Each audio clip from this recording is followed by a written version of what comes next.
Dave, nice beard. Wow. My neck of the woods, they call that a deer hunting beard. Anyway, welcome everyone to the State Department. Happy Friday. Just a couple of unfortunate events to note at the top of the briefing, and then I'll take your questions. First of all, we condemn the attack today in Madagali, Nigeria, that has reportedly killed at least 30 individuals and wounded many more. After a period of relative calm for the people of northeastern Nigeria, this tragic attack is a reminder of the need to remain vigilant and maintain a sense of urgency in the fight against Boko Haram. The United States supports Nigeria and its Lake Chad Basin neighbors in their effort to defeat the group and ensure the safety and security of all its citizens. And we send our condolences, obviously, to the victims and the families and the people of Nigeria. Also, we condemn the attack earlier today in Cairo, Egypt, that killed several police officers. We express our condolences to their families and their friends and loved ones, and certainly extend our sympathies to the injured and hope for a speedy recovery. The United States also stands with the people of Egypt as they confront violent extremism and work to defeat this threat. The United States strongly supports a stable, secure, and prosperous future for all Egyptians. That's it, Matt. Could you run us through what's been agreed for the meeting in Geneva on the situation in Aleppo, and perhaps also talk a bit about your assessment of the situation on the ground in the city? Sure. Well, the Secretary actually himself spoke to this a short time ago in Paris. I think it was at a meet and greet with some of the embassy families and personnel there. And I thought that he put it actually in a very succinct way, which is, what we're trying to do here is how do we, in essence, save the city of Aleppo from being completely leveled, destroyed? How do we end the current round of fighting, which, as I said, has completely devastated much of the city, in order to get medical assistance, in order to get humanitarian assistance, in order to get other assistance into the civilian population that's trapped there, but also how do we get access to these people so hopefully we can find a way out. So, as I think you know, he spoke with Lavrov, I think yesterday. I don't believe they've spoken today. And the next step is technical talks to begin in Geneva tomorrow.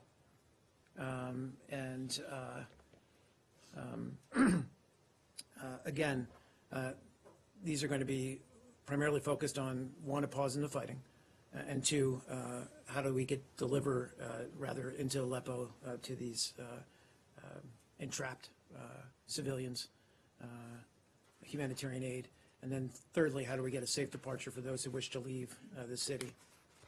And of course, more broadly speaking, we want to see obviously political track and process back up and running in Geneva, but obviously there's also more urgent concerns at this point in time. Of course. Now, the technical talks tomorrow, the buzz around these meetings is that the expectation is that there's an imminent agreement for the departure of all militants from whatever remains of eastern Aleppo. Do you have any comment on that? Is that, could you confirm? And I'm deliberately not going to, and that's not to speculate in any way or lend credence to what you're saying. I'm simply not going to get in front of what those discussions are. All I will say, and we've said this throughout the week, is that there are issues that still need to be resolved, questions that still need to be answered, and that's the intent of the meetings tomorrow. I won't even say we're closer. We're continuing to work hard at this, and obviously we do so with the understanding that Aleppo is under, and I'm sorry I didn't get to this, Matt, your question, but is still under intense fighting. We saw, I think, a brief pause yesterday, but all too brief. There's been no consistent pause in the fighting that we've seen. Please, go ahead. I'll take you to what Sorry. Dave, what the Foreign Minister of Russia said. He said that, we have some something, some surprise. I mean, casting like a positive or encapsulating the word surprise in a positive context, that we might have a surprise tomorrow. So are you disputing that something positive may come out of these meetings tomorrow? Far from disputing it, we'd obviously welcome something positive coming out of these meetings. I mean, and I'm not trying to be glib or funny. I just don't want to get in front. I mean, everybody in this room knows what a difficult process this has been. And so I don't want to lean forward, Foreign Minister Lavrov comments notwithstanding, I don't want to lean forward in any way, shape, or form and try to convey that we think there's going to be some kind of breakthrough. As I said, our immediate goal is to stop the violence, get a sustainable pause in the fighting. That's obviously the most urgent need here. If we can get beyond that, where we can look at other aspects of putting in place a more credible ceasefire, of allowing safe passage for some of the moderate opposition, those are all things we can discuss, but the immediate urgent need is an end to the fighting. Why would you, or why wouldn't you go ahead and encourage such an outcome when most of the fighters have really left, and a lot of them even went to Western Aleppo and so on? You have the extremists from Zenki and other Nusra and others. Of course, they're diehard. They will continue to fight. But why wouldn't that be like something that you would announce, to the world and say, we want the fighters to leave, so in order to spare whatever violence that is taking place? Well, again, we're not speaking on behalf of the opposition. We're obviously in close contact with them. We've been so throughout. We're not going to speak on their behalf. I think, as I said, I'm not trying to discourage any kind of longer-term resolution to the fighting in and around Aleppo, and how that might be formalized, whether it means safe passage for the rebels or the opposition, rather, or whatever. All I'm saying is the immediate goal is cessation, so we can get humanitarian assistance in and we can get safe passage for civilians out. Yeah, go ahead, Dave. I'm sorry. My question was similar to that one, Yeah. but I was going to phrase it slightly differently. Obviously, there are different ways to bring an end to the fighting, which is your primary goal. One of them would be for one side to win. Is it a U.S. policy or a U.S. objective going into these talks that part of Eastern Aleppo remain in moderate rebel hands? Or are you neutral on who controls the ground at the end, so long as you get humanitarian access? Again, I don't want to get into the substance or the preconditions of what maybe what we may have going into the talks tomorrow in Geneva. I think I'll just stay where I was, which is, our focus is on an end to the violence. We're still looking at ways that we can get that in place. Obviously, as I said, there's concern about the imminent fall of Aleppo. We don't know, frankly, when or even if that will take place. Certainly, you've seen the regime make gains over the past week or so. But there's been a tremendous cost to the civilian population. So again, our focus is on a pause in the fighting. I don't want to talk or get ahead of what we may also discuss in terms of longer-term goals. Are you mitigating a regime victory, its effect on civilians, or are you trying to avert a regime victory? Again, I think we're just, we've been very clear that even if the regime does retake Aleppo completely, we don't believe that ultimately it's going to secure a total victory in this conflict. So I'm not trying to say Aleppo doesn't strategically matter by any means, but what I'm trying to say is it's been long our contention that even if Aleppo does fall, it's not going to end the conflict. And so what we need is, whether it was yesterday, whether it's today, whether it's tomorrow, whether it's a week from now, we'd like it sooner, obviously, is an end to the fighting where it is taking place right now in Aleppo, where we can get access to these civilian populations. Question Please, on yeah, go ahead. Saudi Arabia. Let's stay in Syria, we'll finish A up couple with more, that. I'm sorry. Yeah, go ahead, Said. Yeah, on Syria. Do you have any comment on the waiver that was issued by the White House on sending arms to Syrian rebels? Yesterday, the president gave a waiver to send arms to Syrian rebels. Is that connected to Raqqa battle, possibly, or is it being sent to any particular group, like the Kurdish units in the north and so on? Because apparently the U.S. is trying to work out all these groups together and mobilizing them for the liberation of Raqqa. Yeah, so I probably refer you to DOD about this waiver. You're talking about the waiver that was issued yesterday. To interrupt, but it was sent to the State Department and DOD because you guys have to approve it. Again, DOD's spoken, I think, frequently about their activities to build up local forces that can defeat ISIL. Since Syria is a state sponsor of terrorism, from time to time the president has to enact or waive, I guess, restrictions that would otherwise prohibit the U.S. military from providing assistance, lethal assistance to our partners who are carrying out these activities against, as I said, Daesh or ISIL. I'd refer you to the Department of Defense to speak more specifically. We're not likely to see an influx of lethal weapons, let's say, to the rebels in Aleppo, are we? No. Thank you. Actually, I just Yeah, want please. to on that subject. Yep. So a few days ago, you were asked about MANPADS and the authority that the latest Defense Authorization Act gives to the president to send those MANPADS to the rebels, and you Correct. said, and I quote, I mean, we've been very clear that we're not going to provide lethal assistance to the opposition in Syria, end quote. How does this waiver the president just ordered square with what you said a few days ago? Are you surprised? So, no. First of all, our position regarding MANPADS hasn't changed. What I said the other day still holds.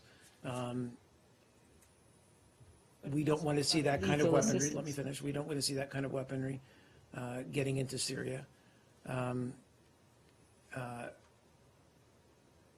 terms of more broadly speaking, I was referring specifically to the moderate opposition. Now, we have worked with, and I'm not going to speak beyond what I just said to Saeed, but we have provided some level of assistance to the Syrian Democratic Forces that are fighting in northern Syria against Daesh. That's on top of the advice and training that we provided these groups. And the reason we've done that is that they've been highly effective in going after and destroying Daesh on the battlefield in northern Syria. I'm not going to speak to the level of our assistance beyond that. What I was referring to the other day, specifically to your question, was about moderate opposition who are fighting the regime in Aleppo, but elsewhere. But this quote, it's not quite accurate, right? Then when you're saying think I just we've been very clarified. clear I that think I we're just not going to clarified. provide lethal I assistance. said I think I just clarified. Clarify. Okay.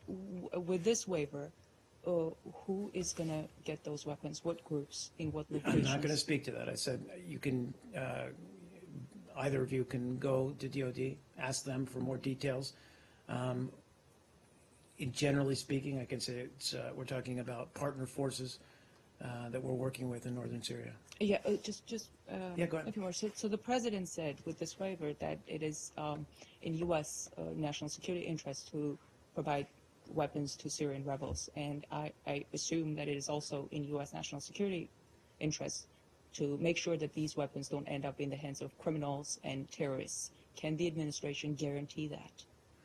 So, of course, it's in, and again, we've talked about this at great length. One of the reasons we are taking these actions against Daesh is because it's in our national security interest to do so. Look, the threat that Daesh poses for the region is very real and urgent. The coalition that this country led in forming has done more to turn the tide against Daesh than any effort that, by the way, Russia or any other effort by the regime in Syria has attempted or alleged to attempt in and around Aleppo and elsewhere when they said they've been going after ISIL. We stand by our record. We have put ISIL or Daesh under tremendous pressure wherever it holds territory. It's lost much of the territory, hasn't made any territorial gains in the past year and a half, and that pressure is going to continue. Now, how we've done this is by working with local groups on the ground, a variety of them in northern Syria, and they've been effective, as I said, at dislodging Daesh. Now, with respect to your question, the assistance that we provide to these groups is obviously done under careful monitoring, but of course, I'm never going to be able to say on any given battlefield, and we've talked about this before, that equipment, assistance can't change hands, but we haven't seen it recently, and in fact, to the contrary, as ISIL has lost territory, as it's been on the run, we've not seen any examples of that. But again, this is I guess an area or territory where there's a variety of arms from a variety of different sources over many decades. So, for anyone to be able to say with complete confidence that any equipment or assistance isn't changing hands from the battlefield or wherever is difficult to do at best. What will happen to these weapons after the rebels fight ISIL? Who will they be turned against? Again, I mean, look, this is all, and this is something we've been working very hard on, and this is the last question on this, working as we liberate, or these groups, frankly, the Syrian Democratic Forces liberate territory in Syria. We work to bring and provide stability back into these cities, work with local governments, local councils to reestablish stability in these areas. We're also working with these groups, and this is something that our special envoy Brett McGurk is in constant contact with many of these groups, as well as with Turkish authorities and others in the region on what comes next, and that's something we're looking at down the road. But the immediate priority here is defeating Daesh, and like I said, we wish that other foreign actors in Syria had those same aims. What about, is it only against Daesh? I've answered your questions. Please, go ahead. As well? I've answered your questions. Saudi Arabia. Sure, go ahead. So the State Department told Congress yesterday that it had approved military sales to Saudi Arabia worth $3.5 billion, mostly for Chinook helicopters and other equipment. Human rights groups have obviously criticized the Saudi campaign in Yemen because of the number of civilians killed, and specifically Human Rights Watch put out a statement yesterday saying, describing a number of airstrikes that had killed civilians and saying that U.S. military equipment had been used in those strikes, putting the U.S. at risk for being complicit in those civilian deaths. What would the State Department say to that? Sure. It's a complicated question, so I'll try to break it down. If I miss anything, please come back to me. So as you noted, on December 7th, the administration did formally notify Congress of its intent to offer Saudi Arabia the purchase of up to, I think, 48 Chinook heavy lift cargo helicopters and associated equipment via our FMS, which is Foreign Military Sales. I think this proposed sale is valued at $3.5 billion. This obviously followed extensive informal consultations with Congress.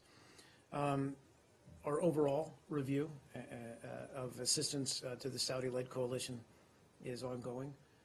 We continue to have very serious concerns about some of these coalition strikes that have resulted in civilian casualties, and we've addressed these concerns to the Saudi government. We do assist Saudi Arabia with the defense of its territorial integrity, but that said, we're going to continue to press the coalition to remediate what we believe are flaws in its targeting cycle and to take other immediate steps to mitigate against any other future civilian casualties. And it goes without saying that, it's also important that we continue to work at the UN-led mediated peace process. I mean, that ultimately is the best way to end the fighting in Yemen that threatens Saudi Arabia. With respect to, and forgive me, but I'm trying to answer all the aspects of your question, but with respect to, how this particular sale might affect Saudi Arabia's military capabilities, these helicopters I don't think are anticipated to be delivered for some 2 to 3 years. And certainly their use or the potential use was evaluated as part of our review. It was ultimately decided that their role would be to improve Saudi Arabia's heavy lift capability and strengthen its homeland defense. And what do I mean by that? In the event of a natural disaster or humanitarian emergency in the region, these types of helicopters can provide expedited heavy lift for personnel and supplies in and out of the affected area.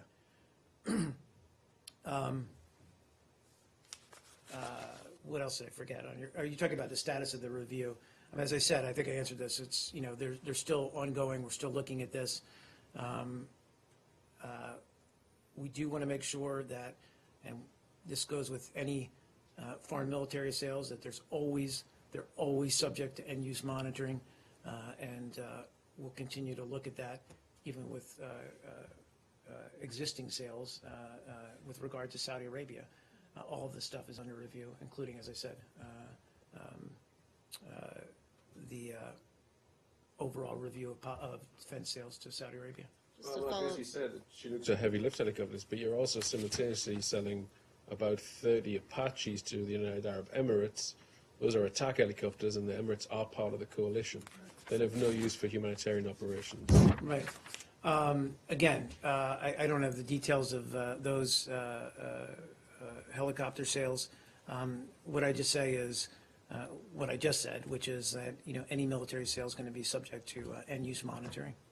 Have you basically told, is one of the conditions of the sale that, the Chinook helicopters can't be used in the Yemen campaign? Well, I don't know that we've, again, I think that Saudis are well aware of our, because they've obviously been a purchaser or a buyer of U.S. military equipment. They're well aware of some of the restrictions and some of the end-use monitoring that we conduct as a normal part of our sales. I don't know that there's been any precondition placed on this sales that they not be used. But again, what this particular type of helicopter is not, as Dave just said, not designed for combat role as an attack helicopter. What's that? It does for self-defense. Obviously, they do have, yes. That review, I think the NSC Yeah. said in a statement back in October after the funeral procession or the gathering was Right. bombed, they said, quote, we're starting a quote immediate review of the assistance to the Saudi campaign. Now we're 2 months later. How is the review still ongoing? How have you not come to a conclusion about what Sure. kind of assistance? we're I do believe that Department of Defense is leading that review, but I have to check on the status. I just don't have a status update in front of me. But I also want to be very clear in saying that, it doesn't, the fact that we're conducting this overall review doesn't prevent us or preclude the fact that we're assessing our current sales, looking at end-use monitoring, and being very clear in our cooperation with Saudi Arabia that they understand our concerns about some of the flaws in their targeting approach, and that led to, as you noted, the terrible attack on this funeral procession. And then just Yeah, please. sorry, I guess I just slipped out of my head. No worries. I'll come back to it. No worries. I'm here all day. On the same topic. Now, we understand it's some years before this particular deal, is delivered. But it is fair to say that Saudi Arabia is using overwhelmingly using American weapons in its war in Yemen. Would you agree with that?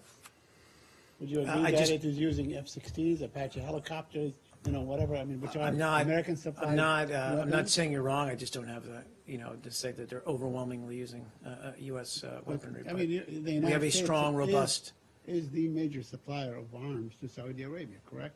we have a strong military sales relationship with Saudi Arabia. I will not dispute that.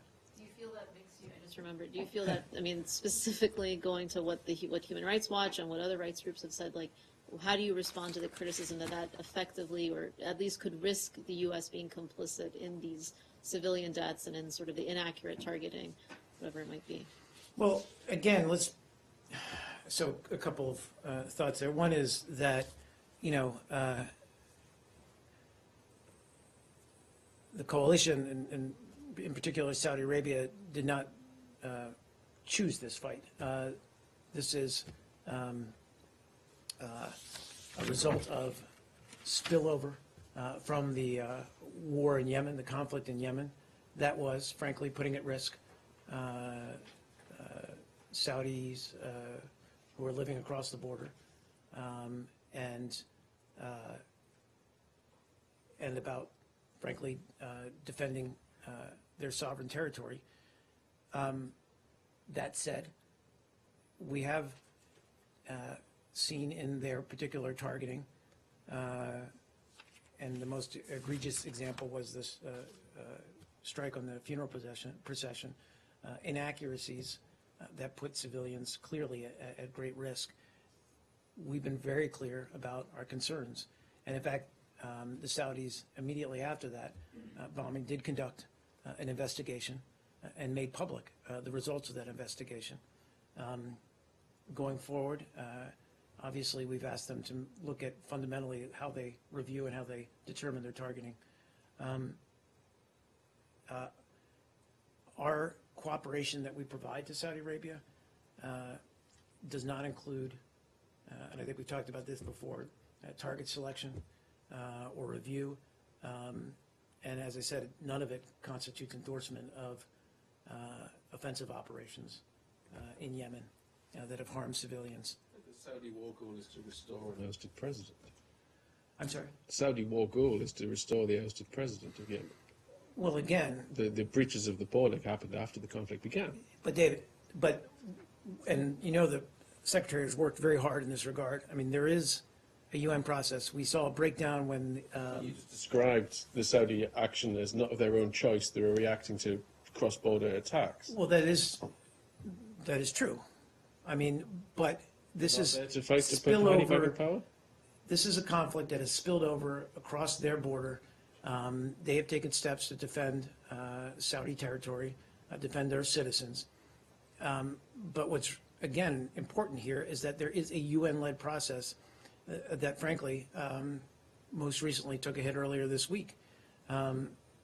We've thought we were close a couple of times to getting a cessation of hostilities into place, but there is a process here whereby we can end the fighting and bring about a peaceful transition. But it takes all sides, obviously, to It feels like you're making excuses for them that they wouldn't make for themselves. how so? Oh, Their stated war goal is to restore the Yemeni president. well, I'm not going to speak on behalf of the Saudis, but they have also been helpful in trying to get this peace process up and running. Mark, Please. you said you mentioned the hit that the UN effort took early this week. Well, that was, landed by that hit was landed by I agree. by the government I'm that well the Saudi Arabia supports and you guys support and so on. So, what measures are you willing to take to give this UN effort some sort of a backbone or ground to stand on?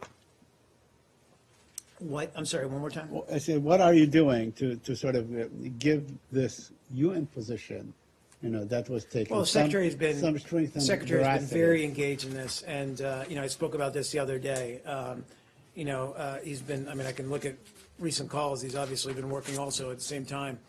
But to your question, which is that earlier this week, it was the Republic of Yemen government that rejected essentially the UN drafted roadmap. And I came out and spoke about it at the top of the briefing and said, everybody's got to agree to this. It's not an end point, it's a starting point. Everybody's got to make concessions in order for there to be peace. And we're going to continue those efforts. I mean, the Secretary has been working the phones. He's been continuing to discuss it with other regional Gulf partners in trying to get some kind of cessation of hostilities back up and running. We were close a couple weeks ago, but he remains hard at it. Please. Earlier today, Japanese Parliament ratified the TPP. What is your reaction? I mean, that's obviously, we welcome Japan's endorsement of the TPP. As we've said all along, and this administration said all along, we believe that the TPP is important for the region in establishing strong rules of the road in terms of our trade relations with our partners in the region, and that it's certainly in everyone's interest who's looking at the TPP and has signed on to the TPP to see it come into effect. This is a great victory for you. Policy, isn't it? Well, look, it speaks to the fact, and we've seen this on climate change as well, it speaks to the fact that, regardless of the transition that is happening here in the United States, and I'm not going to speak to that, or what decisions the incoming administration may make with regard to climate or with regard to trade policy, but the rest of the world is moving forward. The rest of the world is, with respect to climate, with respect to trade, and TPP, we've seen it today, is saying, embracing this progress. So we can choose to engage or not to engage, but it's not. At the top is an announcement of another breakthrough for U.S. trade policy. You mentioned it in passing when we ask. There was a time you would have celebrated a TPP endorsement. I'm just because I'm trouble. Go on. Yeah, you are. Pakistan. Please. Earlier this week, Pakistan's counterterrorism department raided the headquarters of the minority Ahmadiyya community in Pakistan. And just this morning, the chairman of the U.S. Commission on International Religious Freedom strongly condemned this act. What is the State Department doing to protect the vulnerable Ahmadis in light of the disturbing developments? Sure. We're obviously very concerned about these reports, and that Punjab counterterrorism police have raided the international headquarters of the Ahmadiyya Muslim community in Rabwa, and arrested, as you noted, 4 individuals for publishing literature.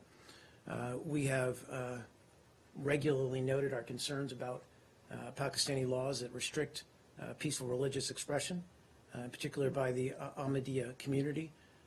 In our International Religious Freedom Report, we believe such laws are inconsistent with Pakistan's international obligations, and we would urge the government of Pakistan to protect religious freedom and basic rights of all members of its population, including religious minorities. Thank you. Do you want to comment on the increased attacks against Muslims in Myanmar? I mean, since you mentioned the Ahmadiyya and so on, because apparently tensions are rising, and major Muslim countries like Indonesia and Malaysia are beginning to look towards this issue with concern and hostility. Well, I don't have much of an update. We obviously continue to call for a prompt resolution of full humanitarian and media access to that region, Rakhine State. I will say that earlier today, our ambassador to Burma and 13 of his counterparts in Rangoon issued a joint statement urging all authorities to overcome the obstacles that have prevented a full resumption of humanitarian assistance to this area. Is that it, guys? Can I ask one question? Of course on you can. Palestinian-Israeli issue? I'm sorry. Yesterday, Elizabeth was jumping up in her Congress, seat, but no, I'm not going to let you go without asking one question. Yesterday, Congress overwhelmingly voted for a $600 million, in addition to the $38 billion to Israel, to develop rockets and so on, to develop missiles. And at the same time, the Israeli government is deciding to compensate the Amona settlement people with $500,000 Israeli shekels, which is like $150,000. So you think Israel needs the money when you give them $600 million on the one hand, and they turn around and they give the Amona residents $500,000 shekels? sure. in And compensation? look, we've discussed your views on this before. These are new. Our security relationship with Israel is ironclad. Our security commitment with Israel is ironclad. That said, when we do have disagreements on other aspects of Israel's policy, we're not shy about making those concerns clear. With regard to settlements, that's one of those areas. But we believe that Israel is a strong partner and friend in the region, and that its security is critically important to the United States' own national security interests. That's it. Thanks, guys. Oh, I'm so sorry. Yeah, I didn't mean Did to. you want to comment on the impeachment vote in South Korea? I do. I mean, very briefly, I just wanted to, I can just say that obviously we've been following it closely. First and foremost, the United States continues to be a steadfast ally, friend, and partner to the Republic of Korea. We certainly look forward to working with Prime Minister Hwang in his new capacity as acting president. We expect and we believe that policy consistency and continuity across a range of fronts, including DPRK, is paramount, as well as international economics and trade. I can say that the U.S.-Korea relationship and alliance will continue to be a linchpin of regional stability and security. We're going to continue to meet all of our alliance commitments, especially with respect to defending against the threats we've seen emanating from North Korea. So I'll end there. Yeah, please go ahead, Matt. Can I just follow up on Yeah, that? sure. How important, given the threat that you say North Korea poses, how important is it that the transition in the political transition in the ROK is a smooth one?